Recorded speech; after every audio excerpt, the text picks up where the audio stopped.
everyone, and welcome to today's post-launch briefing for the Orb-2 mission to the International Space Station. Orbital Science's Cygnus cargo spacecraft is on its way to the space station. The Antares rocket lifted off today at 12:52 p.m. Eastern Time from the Mid-Atlantic Regional Spaceport's Launchpad 0A here at NASA's Wallops Flight Facility in Virginia. Cygnus is scheduled to arrive to the space station Wednesday morning. Here to talk about today's launch are William Gerstenmaier, NASA's Associate Administrator for Human Exploration and Operations, and Frank Culbertson, Executive Vice President of Orbital Sciences. For those of you watching on TV or through the web, we'll take questions from social media. To get those questions to us, you can use the hashtag AskNASA. And let's start with you, Bill. Okay. Thanks, Rachel. Again, it's a great privilege to be here to see the launch today of the rocket, and things went really well. And again, a tremendous team effort between the Mars team, the Wallops team, and the Orbital team to make this launch occur today. The countdown was extremely smooth, went very well. Again, I think that shows the team's preparation of getting everything ready, and all the ground equipment worked extremely well. The range went really well. The weather was good, and just a tremendous launch. We're looking forward to the cargo getting to the space station. There's a lot of experiments that are going up for the crew, as well as some needed equipment, and then lots of food for the crew. So this will be great to see this equipment get on orbit, and it's great to see this team come together and work. And congratulations to Orbital and the whole team down here for just a wonderful launch today. Frank? That's all, Bill? That's it. Okay. All right, well, good afternoon to everybody. It's a very exciting day for us. And Bill Robel, I think we've found the secret to getting people's attention here on the eastern shore of Virginia, Maryland, and Delaware, and that's to launch on a Sunday in July. And I bet you have never had a traffic jam on a Sunday in Chincoteague. And there's a lot of traffic out there right now. And in fact, just looking at the number of rookie reporters we have here in the room, I have never seen this room so jam full. And so I appreciate everybody coming to watch this, because spaceflight is exciting, and it's a great thing to experience. It's a great thing to be a part of. It's also a great thing to take your kids and family members to see, because it's inspiring to see what U.S. and international ingenuity, innovation, and engineering can do. And we've done some great things, and today was an example of one of those. It took a lot of effort for people to pull this off. We worked a lot of problems over the last couple of months that had to be resolved, and even today, as we were working through the countdown, small things came up and people had to figure them out. Sometimes we had a procedure for it. Sometimes we had to say, we've never done this before, but we'll figure it out and we'll get it fixed, and we did. Between the teams that are involved, as Bill said, Mars, the Wallops team, our Orbital team, several business units involved there, led by David Thompson, our CEO. It's been a really proud day for us to be able to pull this off. We had things like a couple of sailboats that tried to get into the area, and the Coast Guard went out to try to turn them around. And one of them didn't want to turn around. I don't think they believed them, but we finally saw the little Vector go a 180 like that, and maybe they threatened them with something. I don't know. But anyway, they cleared the range, and we proceeded, and we launched exactly on time, as was planned. We've got a brief video here to show you some of the highlights of the final seconds of the countdown and the liftoff of Antares, and I think it's showing now. You can see the rocket on the pad. Right before ignition, we inundate the flame trench with water to protect it and to protect the surrounding hardware. The rocket comes off the pad. Majestic is the way Mr. Thompson describes it. Slow is what I say, but I just like to see it clear the ground and get going. But it is majestic, and it's a beautiful sight to see it lift off into the atmosphere. We did have some clouds at medium levels that kind of obscured it for people trying to watch it today, but we had good instrumentation, and everything looked great in the first stage. We burned the first stage for almost 4 minutes. Everything was, as you heard from Kurt Eberle, nominal as we climbed into the sky. The first stage was powered by 2 AJ-26 engines provided to us by Aerojet Corporation, Aerojet Rocketdyne Corporation, and they performed flawlessly. The first stage itself is built by Yuzhnoye Yuzhmash in Ukraine, and one of our international partners, and it also performed very well. Once we reached, and that didn't really happen, once we reached the end of the first stage, is that all of it? That's it. Oh. Once we burned all that fuel, we separated between the first and second stage. The second stage, powered by an ATK Castor 30 engine, ignited a few seconds later and then took us all the way into orbit. And it also performed flawlessly and put us right on the right trajectory. We ended up with about a 284 by 190 kilometer orbit. That's the perigee and apogee. And that allows us to stay in orbit long enough to do a couple of burns to refine that orbit so that we can begin the chase to catch up with the International Space Station and rendezvous with it. We have completed the first burn. We have another one coming up before too long. We've deployed the solar arrays, both of which locked into place, and we're getting full power. And all the systems on the spacecraft are operating nominally, and as we expect them to. So we're very excited about the fact that we're in orbit and we're headed to the station. We've got over 1,600 kilograms of cargo. As Bill said, it's a combination of experiments, food, clothing, general supplies for the crew. A lot of student experiments on board, a lot of CubeSats for various organizations, including universities and other academic organizations. And so we're very excited to be able to contribute to the continuing research on the station, as well as spreading the ability to conduct research to various citizens around the world, not just Americans. It's a great opportunity for the company. We're very proud to do that, and we're really looking forward to the rendezvous, which will occur Wednesday morning. That's another delicate procedure that has to be conducted, much of it autonomously, but closely watched by our mission control team in Dulles. And as we approach the station, we will stop at about 10 meters away from the station. At that time, Reed and his crewmates will grasp the station with the robotic arm, attach it to the lower side of the node 2, and attach it firmly, and then open the hatch and start pulling out their new clothes and food, and hopefully be very happy about everything they find. It's like Christmas in July. I always wanted to use that phrase. But it'll be an exciting morning also for our team, and of course they're hard at work right now making sure that all the systems are working right. The Antares team, of course, is closing up their notebooks and leaving the Mission Control Center, and I don't know what they're going to do tonight, but they'll probably be really happy. And they've been waiting 2 months to get this one off the pad, and that includes the NASA and Mars teams also, who work very closely with us. So again, my congratulations to the entire team. Bill, thanks for the cooperation and collaboration with NASA. You're a great customer. And you believe that, right? Yes. Okay.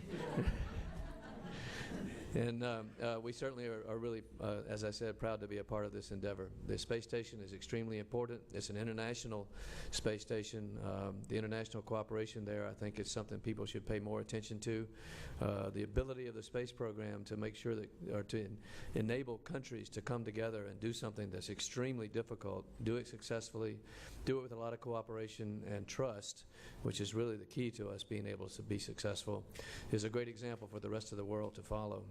At Orbital, we have the same thing with our international partners that contribute to the success of Antares and Cygnus. Pressurized cargo module is built in Italy, and same company that built some of the modules on the station, and a number of others who provide components. So we try to work with the best in the world, and we're looking forward, of course, to continuing to be an American company that leads in the commercialization of space. And we appreciate the opportunity. We're looking forward to the next 6 missions and the next contract, and go Antares and go Cygnus. Thank you. Thanks, Frank. Okay, we'll take some questions here at Wallops and on the phone. And as a reminder to those watching from afar, you can send us your questions on social media using the hashtag AskNASA. We'll start here.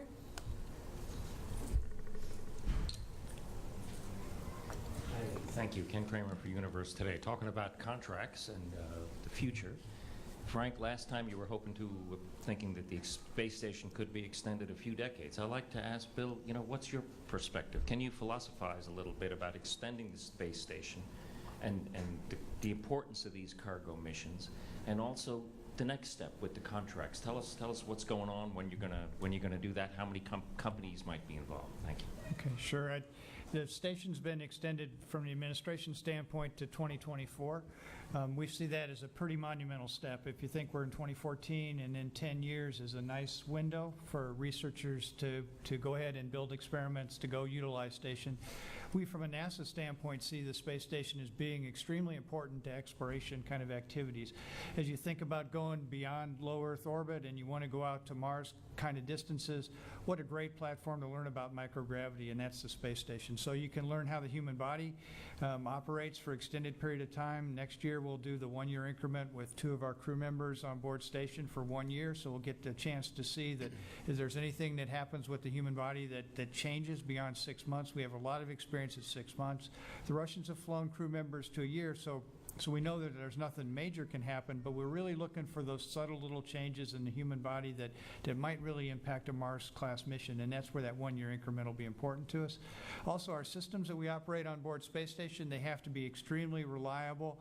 You know, with station, we have to repair a lot of components fairly regularly. There's a lot of critical components that are actually on this Cygnus that's going up today that are important to go change out. And when you go to Mars, you've really committed yourself that those components, everything you need really needs to be with you as you go. So to get a chance to experiment on long life, high reliability components is another real strong aspect for station. So again, we're going to utilize station as much as we can during these next 10 years.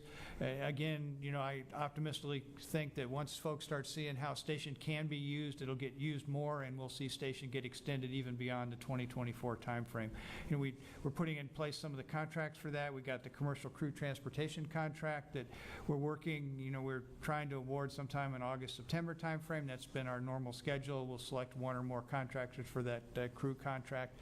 Cargo contract, we just put out a draft or a request for proposal from the contracting community. They have over the summer to give us comments back to that draft proposal. We'll then finalize that proposal sometime in the fall with the idea to select sometime towards maybe December, January of next year for the second phase of the cargo contract. So again, I think it's a pretty robust time. I think what's really exciting is if you look at the science that's getting done on station, this is probably the most productive science period I've ever seen on station. And I see a lot of student experiments. You can get the details from the press kit and go look at which high schools are participating, which kids are flying experiments to station. And these flights that are occurring fairly soon, you know, there'll be an ATV launch here at the end of this month. It docks later in August. Then there'll be a SpaceX launch in the fall. That routine of flying every couple months allows a lot of experiments to get to orbit fairly quickly, which is important for researchers and important for students. So they don't have to wait 3 years before they get results back from their experiments. They can start seeing results from their experiments fairly soon. So I think this is a very dynamic time. You have to work a little hard to understand what's going on with station, but I think it's really worth your time to go out and look at the web and spend a little bit of research time and go look. And I think it's also really cool to see here from Virginia, right? We're actually launching from here to the International Space Station in the international venues that Frank just talked about. So think about how we've really touched kind of the Virginia East Coast or Eastern Shore here and really have changed, I think, the way things are working. So you can see benefits of the space program right here on the Eastern Shore. So it's kind of cool. Let's go to Frank here. Hi, it's Frank Mooring with Aviation Week. For Bill Gerstenmaier, a question about the logistics that are playing out with these commercial cargo vehicles. Are you meeting your marks? Are you confident that you'll be able to do that through the life of this first contract, both with Orbital and SpaceX? And then for Frank, I wonder if you could tell us a little bit about the upgrades that you have planned for the Cygnus cargo vehicle. When you're going to start bringing those on board. Sure. Again, you know, I think we kind of planned that it might take a little while to get some of these cargo vehicles established. You know, it's not easy launching a vehicle to space. There's, you know, even though the vehicle is ready and fully designed to get into kind of a cadence or routine of launching regularly, it doesn't happen quite as easy as you think. And you've seen that occur. Frank talked about his team, you know, working a couple months extra from when they were originally going to go plan. You know, the test stand problem really really challenged the team to go look and make sure that we're really safe to go fly and move forward. We had enough margin on station that it was okay. We have enough vehicles between SpaceX and ATV and Orbital that we're okay. I tell you, I can breathe kind of a sigh of relief with this flight. There was definitely some food and some other things that the crew needed. There's also some components for the Japanese module that are important. There's some other upgrade things that are really important to get to station. So this flight, I think, I feel really good that it's occurred now. We had some margin, but it was getting to be where it was a little tense where we are overall. We knew ATV was coming online, but you like to have a little more margin than that. So again, I think this next year will be really important to us that we kind of establish a cadence of routine flights, and that's not easy. And we've got a little margin so we can grow and not push too hard, but we need to get in kind of a cadence of where we're flying regularly with the cargo flights. And Frank? And that's important both to NASA and the station as well as to the providers. The companies that are doing this are doing it under fixed price contracts, so doing it on a regular basis without major delays is a big deal for us. And so we are trying very hard to achieve regular production and do it cost effectively. In order to continue to improve on what we're doing and carry more and more cargo to the station, we do have a product improvement program we've been working on, and we have an enhanced version of Cygnus that will begin flying next year. We're actually upgrading the Antares on the next mission, and we'll be able to carry an additional 500 kilograms of cargo on that one. It's still the standard size PCM, so we won't be able to take full advantage of all that performance. But on the following mission, Orb 4, we'll have a pressurized cargo module that's a meter longer, and will carry about 700 kilograms more than the current system. And we have some additional changes, such as new solar arrays, some different radios, lighter weight components, all adding up to increased performance and higher cargo capability for the station over the remainder of the contract. And yes, we will be able to meet our 20-ton goal over the 8 missions. Let's go to Marcia.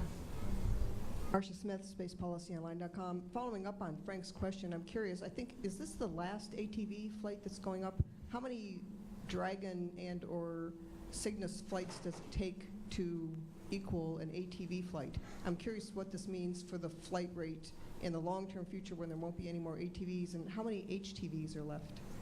Yeah, this is the last ATV, and I'll have to go check on the HTVs, but there's roughly, I think, about 4 left on the HTV line. We're still negotiating with the Japanese on those.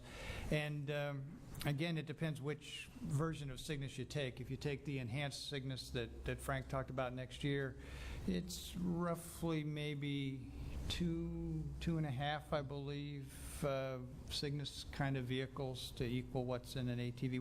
What's unique about ATV is it can carry a lot of fluids, it can carry water, it also carries propellant for the Russians to refuel their system.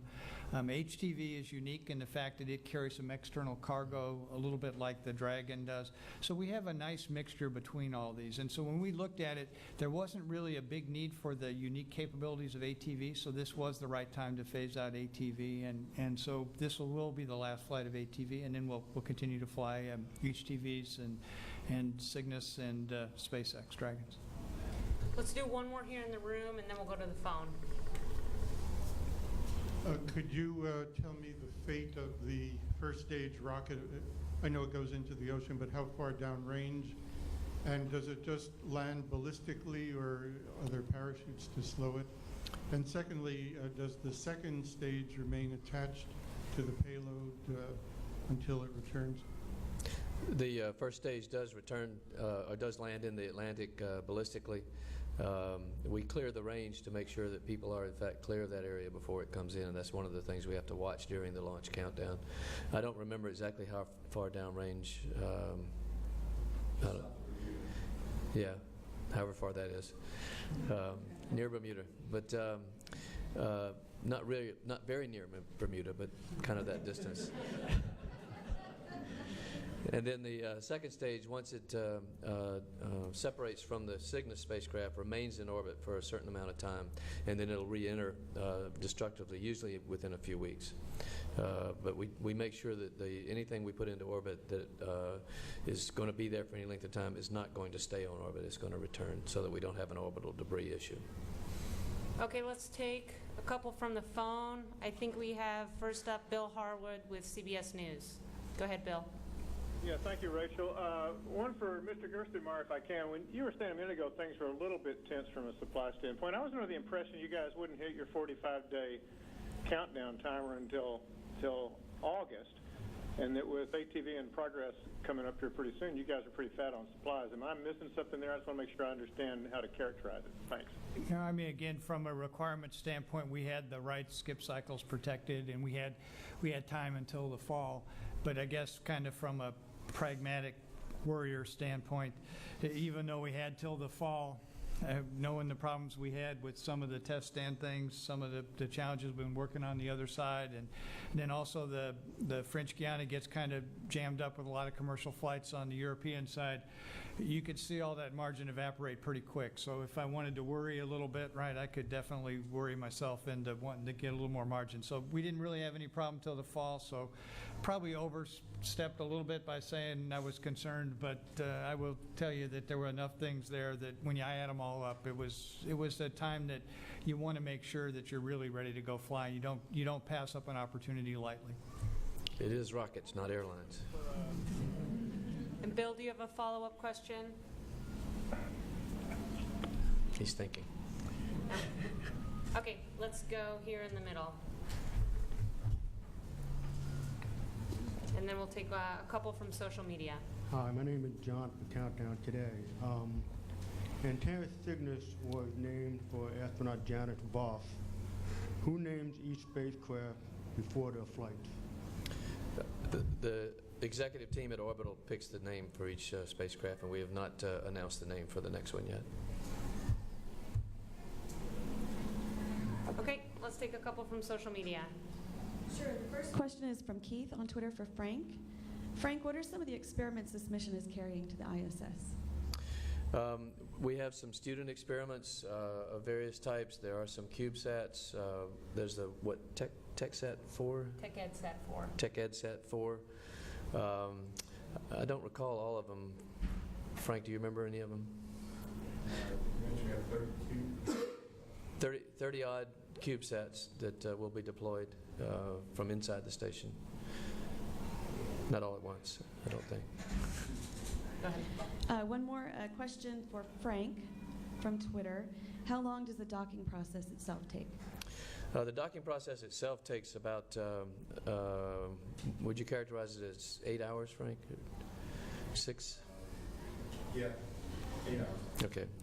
The final portion is about 8 hours when you're approaching the station, and the last 4 hours are when you're fairly close to the station and you're approaching fairly carefully from below, and then the last 250 meters are the final approach, where you'll stop at 10 meters, and then once they've grappled, it'll take them about an hour to attach it to the station firmly and get in a position where they could open the hatch if they wanted to.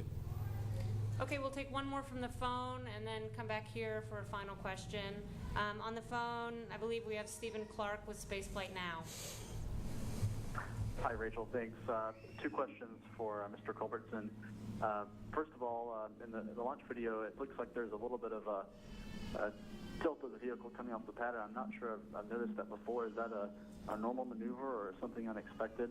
And secondly, for Frank, how soon do you plan on announcing a new long-term provider for Antares first stage propulsion? Thanks. Well, for the second one, we're still in the process of negotiating with the proposers on the next block of engines for Antares, and we'll probably announce that sometime this summer. And you were asking about what some of us call the wiggle off the pad. Others call the Baumgartner maneuver, but it was a little more pronounced today, or maybe we could just see it better. But as the rocket lifts off, it actually moves the tail of the rocket closer to the structure, so that it then flies away from the structure, and that's to protect the tail and the surrounding hydraulic equipment and electrical cables from the blast of being too close to the rocket. It's only a degree or so, but it is sometimes visible depending on the viewing angle. Yes, it is a hard stopper when you see it and you don't expect it, but it was all as it should have been. One more here. Let's go in the front here. How soon before we see a private company put a man or a woman up into space? You'll have to ask Mr. Gerstenmaier that. Okay. Well, we've been kind of planning for late 2017, probably December 2017 from the U.S. from a NASA commercial crew standpoint. That's what our request for proposal is asked for from our providers, and we believe that's achievable. Not from Waltz. Yeah. And if you're asking about other commercial passengers going into space, you'll have to ask those companies how they're doing. Yep. Most of them are out west. Okay, one final question in here, if anyone has one. Let's go right here. Keith? The black shirts had his hand up. Okay. DOD at the Mercury. Eric Langer, my question is, can you elaborate a little bit more on the partnership you have with NASA and the education community, high schools, colleges, and how corporations can participate in that, and what kind of projects do you have coming up? Thank you. Sure. We have an education group at NASA that kind of does overall education activities and can kind of put you in touch with, if you're interested in doing some things with NASA. You know, Rachel the PAO team can get you in contact with the right education folks. We also, the Center for Advancement of Science and Space, the CASIS organization, they're managing a portion of the space station for us, and they do some experiments with students and with high schools, and that's another avenue that you can contact them directly if you're interested in getting your high school or your college or even junior high. We have some junior highs involved with doing some experiments in space. You can do those activities through them if you want to fly something. And then there's, underneath the CASIS organization, there's a NanoRacks group that also does some science and student experiment kind of thing. So there's many avenues. Probably the easiest one is to reach out to the NASA Education Office and get in touch with them, and then they can kind of steer you the right way depending on what you want to go do and what you're interested in doing in terms of classroom and education and products. It's kind of exciting when some of the things we fly on station, they can actually be demonstrated on the ground, and students can kind of compare results in their own classrooms with what's occurring on space. We've flown some ants, we've flown some butterflies, we've flown some interesting things, and it's kind of interesting to see how the terrestrial equivalent performs on the ground compared to what's occurring in space, so the students can get a chance to see and understand what the microgravity environment's about. I'm also continually amazed by the inquisitiveness of students and how they really grasp the uniqueness of space, and sometimes they ask more, I would say maybe intelligent isn't the right word, but more inquisitive questions than I get from the typical researchers. I think by the time you've become an experienced researcher, you have this 1G bias where your mind always thinks in one gravity, and you don't really ask those interesting questions. And you know, one of the students on the butterfly experiment, you know, and there was another one where a student did it was a spider, a jumping spider that uses, it actually jumps to capture its prey.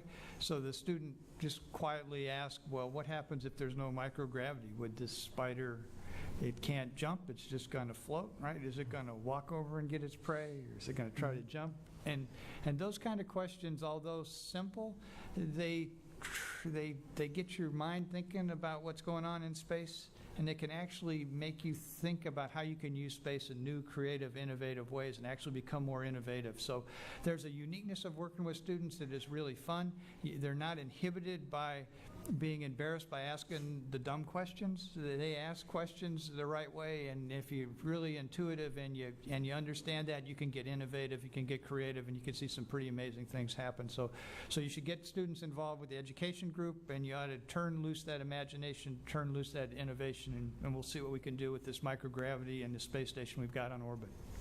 If I could add just a little bit, I think what Bill is describing is what I would call unconstrained curiosity.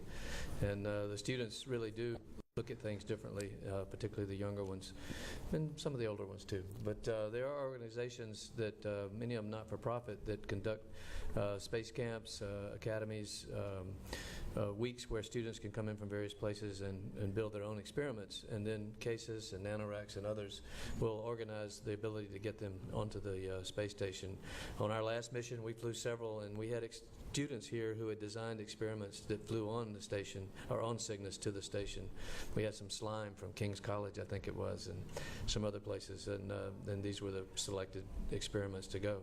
But there are lots of these organizations, you just need to get online and look for them, who are helping students open their minds and explore space in a real way. And then they get the data back, either pictures back or real data, and occasionally actual results. So it's the way to inspire children and young adults that space is something everybody can have access to eventually, at least through what's happening on the space station.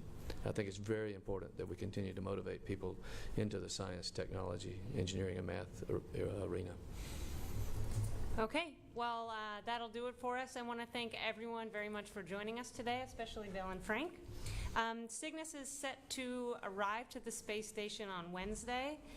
We'll begin our NASA TV coverage at 5:15 a.m. for a 6:39 a.m. grapple. You can follow the latest information on the Orb-2 mission and find out more about the International Space Station at www.nasa.gov/station.